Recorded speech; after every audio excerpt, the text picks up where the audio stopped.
Anak yang soleh itu anak yang tahu kalau dia seorang laki-laki nanti, secantik apapun istrinya, selucu apapun anak-anaknya, sebanyak apapun harta yang dia miliki, sehebat apapun dia di mata anak buahnya, demi Allah, orang tua tidak pernah menjadi nomor 2 dalam hidup. Ini banyak orang yang suka salah ini.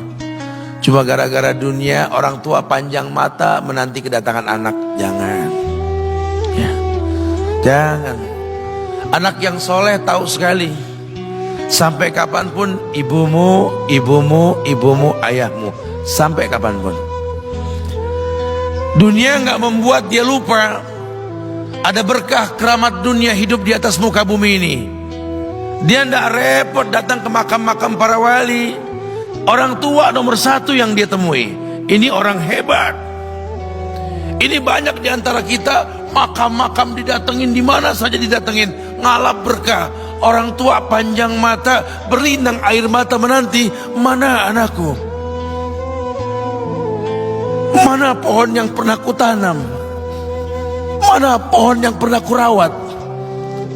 Kudengar dia sudah mulai berbuah, ingin kurasakan buahnya. Berani mengeluarkan dana jutaan untuk hal-hal yang gak disyariatkan. Ini orang tua panjang mata. Rela nggak rela, orang tua kita akan mendengar dan melihat. Ma, aku pengen nikah, aku pengen berkeluarga, ma. Ya orang tua ya seneng lah.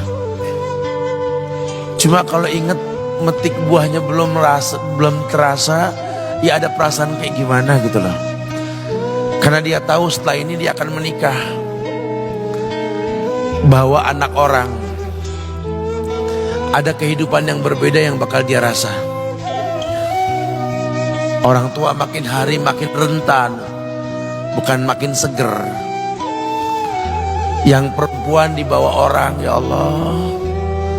Baru kemarin perasaan mainin poni ini anak perempuan kita, betul. Baru kemarin mainin kepangan rambutnya, ya Allah. Ya Allah, baru kemarin perasaan saya titah dia, titah, ya Allah. Belajar jalan, bisa berlari bawa sesuatu, coret-coret tembok, aduh Masya Allah. Sekarang udah gede, dibawa orang, ya Allah, Masya Allah. Yang laki dekat sama mamahnya. Baru kemarin tangan mungilnya kita tuntun, kalau kelepas dia nangis, betul. Sekarang tangannya keker besar, tangan ibunya keriput, betul. Mau nangkep tangan anak pun sudah mulai susah. Membawa anak orang datang dengan gagah, cium tangan, cipika-cipiki, udah. Ma, kita jalan dulu ma ya. Udah mama, udah. Digandeng tangan kekasihnya, dirangkul pundaknya. Ini anak laki ndak tahu ibunya kayak diiris-iris jantungnya. Dia lihat tangannya yang keriput, ya Allah.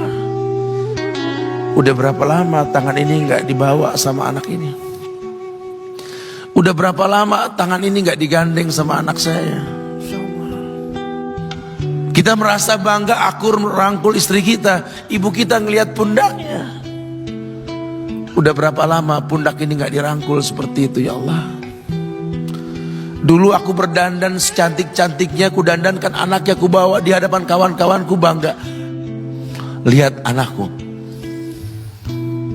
Tapi dia gak pernah berdandan rapi membawa aku ke hadapan teman-temannya.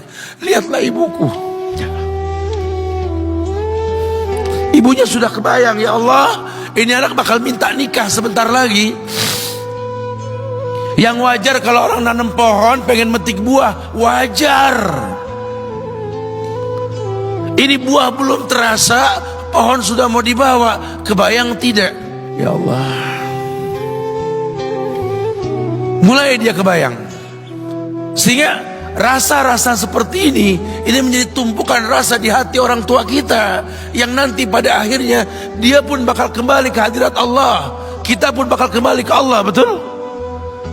Sementara yang namanya kemuliaan datang dengan cara sabab yang benar. Ridallah fi ridal walidain wa sukhtullah fi sukhtil walidain. Ridanya Allah ada di ridho orang tua, murkanya pun sama. Karena semua ibadah yang dia lakukan berujung pada surga. Dan yang paling gampang ketika dia mau menaklukkan dunia, demi Allah, berkah orang tua dulu yang dia ambil. Ini dirasa oleh orang mulia yang Nabi katakan, innahu min ahlis sama, innahu min ahlis sama. Manhu? Siapa dia? Sahabat, manusia yang pernah hidup zaman sahabat tapi nggak ketemu Rasul, yang bernama Uwais Al-Qarni, pemuda miskin pengembala kambing di negeri Yaman. Padang tandus yang dia tinggal di situ, yang dia kesampingkan hidupnya untuk ibunya, untuk ibunya. Tidaklah terucap kalimat satu yang ingin ibunya pengen, kecuali Uwais pasti akan melakukannya apapun, dan ibunya cacat. Apa kata Uwais? Tidak akan pernah terlontar kata dari mulut ibuku kecuali kan kulakukan yang dia inginkan. Masya Allah. Ibunya cacat dan dia menomorduakan diri, yang penting orang tuanya dulu. Hingga satu waktu ibunya berkata, wahai Uwais, ibu sudah tua. Andai kematian mendatangi ibu, ada beberapa keinginan yang ibu pengen merasakan keinginan tersebut. Mungkin enggak ya? Apa bu? Katakan. Ibu pengen haji. Bengong Uwais, ya Allah bu, ini Yaman, Hadramaut, yang sekarang saja pesawat itu bisa 3 jam menuju Saudi itu, 2 jam lebih lah menuju Saudi. Ini lebih jauh lagi, kebayang berapa ratus kilo, berapa ribu kilo nggak tahu.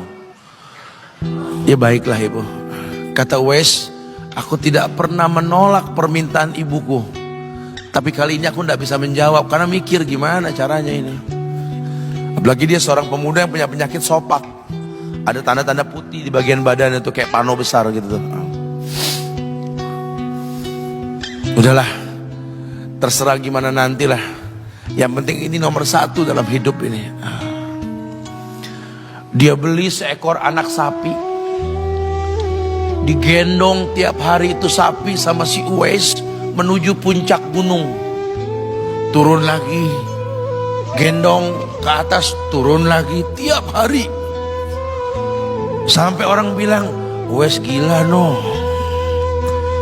Orang sapi dipiara, dia digendong tiap hari naik gunung yang tinggi. Sampai nggak berasa, dikatakan 8 bulan dia lakukan itu. Sehingga terbentuklah fisiknya yang bagus karena olahraga tiap hari bawa itu sapi.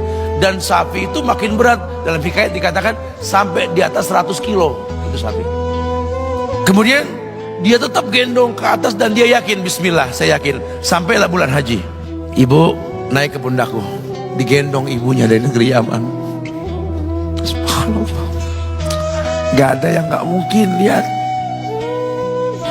dibawa ibunya ke Mekah, bertawaf di Ka'bah, dunia menyaksikan.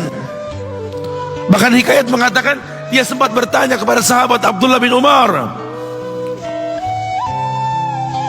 aku telah menggendong ibuku dari negeri Yaman menuju Makkah, bertawaf di Ka'bah ini. Sudahkah aku membayar jasa ibuku? Apa kata sahabat Abdullah bin Umar?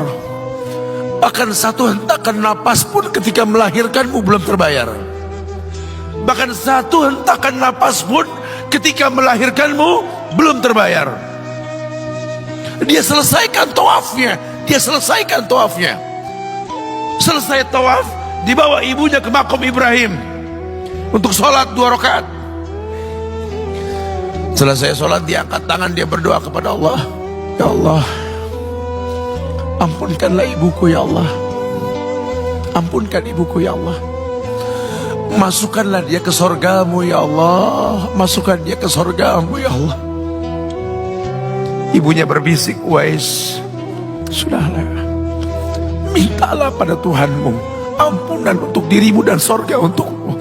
Wallahi wahai ibu, Allah ampunkan kamu, Allah masukkan kamu ke sorga, cukup untukku, ridhomu yang kubutuhkan wahai ibu. Lihat,